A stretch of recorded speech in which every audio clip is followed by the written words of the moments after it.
Hello दोस्तों, उम्मीद है आप सब ठीक होंगे। तो आज हम बात करने वाले हैं, क्या डायबिटीज़ के पेशेंट चावल खा सकते हैं? अगर वो चावल खा सकते हैं तो किस टाइप के चावल प्रेफरेबली खाने चाहिए? क्या उन्हें ब्राउन राइस खाना चाहिए, क्या उन्हें वाइट राइस खाना चाहिए और उसकी क्वांटिटी कितनी होनी चाहिए? तो आज हम इस बारे में बात करेंगे। चलिए शुरू करते हैं। जहाँ तक डायबिटीज़ के पेशेंट्स में चावल खाने की बात है, अब हम देखेंगे कि चावल में आखिर है क्या।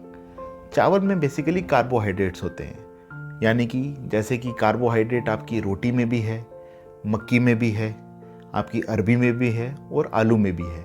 ये सब कार्बोहाइड्रेट रिच फूड्स होते हैं। तो जनरली अगर हम डायबिटिक्स में प्लेट मेथड की बात करते हैं, हमारे पास जो पेशेंट्स आते हैं हम उनको डाइट हमेशा प्लेट मेथड से एडवाइस करते हैं।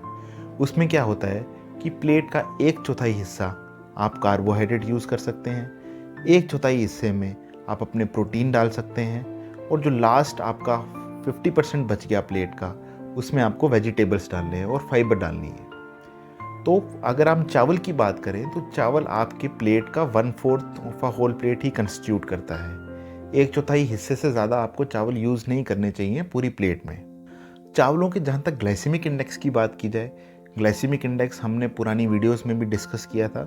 ग्लाइसेमिक इंडेक्स यानी कि अगर आप कोई चीज़ खा रहे हैं तो उसको खाने से आपकी ब्लड शुगर कितने इंक्रीज़ होते हैं ब्लड में, उसको हम ग्लाइसेमिक इंडेक्स कहते हैं। चावलों का glycemic index specially white rice का ये 70 के अराउंड होता है, यानी कि अगर आप चावल खा रहे हैं तो 70% इंक्रीज़ होगा आपकी ब्लड ग्लूकोज में। अब बात आती है कि चावलों को कैसे पकाया जाए। यूजुअली चावल आप जब भी पकाते हैं, अगर आप कुकर के बगैर पका रहे हैं, अगर आप उबाल रहे हैं, स्टीम्ड राइस ले रहे हैं, तो कोशिश कीजिए कि आप जो उसका पानी है उसको आप निकाल दें। उससे ये होगा कि उसका स्टार्च कंटेंट काफ़ी कम हो जाएगा और उसका ग्लाइसेमिक इंडेक्स और ग्लाइसेमिक लोड दोनों कम हो जाएंगे। अब चावल कैसे खाएं? अगर आप चावल खा रहे हैं तो जैसे कि मैंने प्लेट मेथड में पहले भी आपको बताया, आपकी 1/4 ऑफ अ होल प्लेट चावल होगी। 1/4 प्लेट में आप प्रोटीन डाल सकते हैं, जिसमें आप एग वाइट डाल सकते हैं, चिकन डाल सकते हैं, दाल यूज़ कर सकते हैं। ये सब अच्छे सोर्स ऑफ प्रोटीन्स हैं। और आपकी 50% प्लेट जो है वो सैलेड वाली होगी।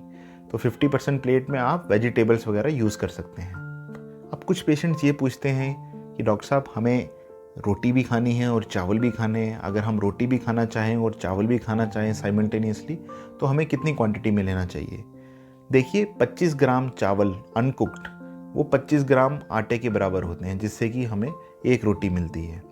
कि आप जब भी अगर राइस ले रहे हैं, फॉर एग्जांपल आपने 25 या 50 ग्राम चावल ले लिया अपनी प्लेट में, तो उसके साथ रोटी ना खाएं। अगर आपको एक रोटी खानी भी है तो चावल की क्वांटिटी 25 ग्राम तक ही लिमिट रखिए, उससे ज़्यादा नहीं खाने हैं आपको। अब बात आती है कि पॉलिश्ड राइस लेना चाहिए या ब्रैन वाला जो राइस होता है वो लेना चाहिए।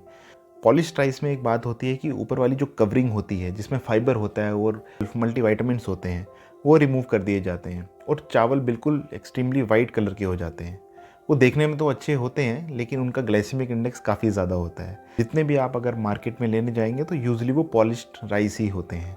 कोशिश कीजिए कि ब्राउन राइस जिसको हम कहते हैं वो आप परचेज़ कीजिए।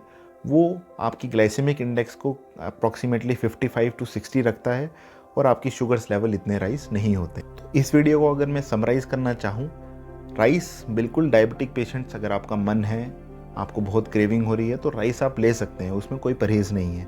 लेकिन अगर आप राइस ले रहे हैं तो और जो कार्बोहाइड्रेट वाली चीज़ें हैं, जैसे कि चपाती हो गई, मक्की होगी, आलू हो गए, अरबी हो गए, एट्सेट्रा, इसको आपने क्वांटिटी में कम बिल्कुल लेना है। अगर आप राइस ले रहे हैं तो कोशिश कीजिए रोटी अवॉइड करें। अगर आप रोटी खा रहे हैं तो कोशिश कीजिए राइस अवॉइड करें। इससे आपका ग्लाइसेमिक इंडेक्स और शुगर वैल्यूज़ कंट्रोल में रहेंगे और आपकी डायबिटीज़ भी कंट्रोल में रहेगी। ऐसे ही इंफॉर्मेटिव वीडियोस के लिए बने रहिए मेरे चैनल पे।